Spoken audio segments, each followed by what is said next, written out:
চলন্ত ট্রেনের মধ্যে শাঁখা সিঁদুর পরা এক হিন্দু মহিলার কান্না করা বাচ্চার মাথায় পবিত্র কোরআনের সূরা পড়ে হাতে বুলিয়ে দিচ্ছেন হিজাব পরা এক মুসলিম মহিলা।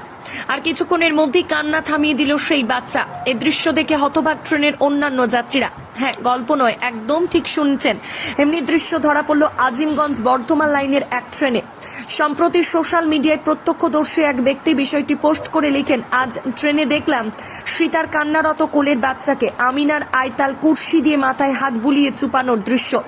ভিডিওতে দেখা যাচ্ছে ট্রেনের মধ্যে দীর্ঘক্ষণ ধরে মহিলার বাচ্চা কান্না করছিল। শত চেষ্টা করেও যেন কোনো মতে কান্না থামানো যাচ্ছিল না। সেই সময় পাশে বসে থাকা এক হিজাব পরা মুসলিম মহিলা কোরআনের একটি সূরা পড়ে তার মাথায় হাত বুলাতে থাকেন।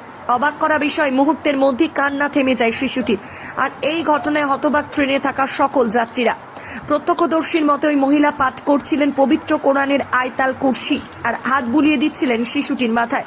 মুহূর্তের মধ্যে কোন এক অদৃশ্য জাদুর মতো যেন ছেলেটির কান্না থেমে যায়। দেখে হতবাক সকলে।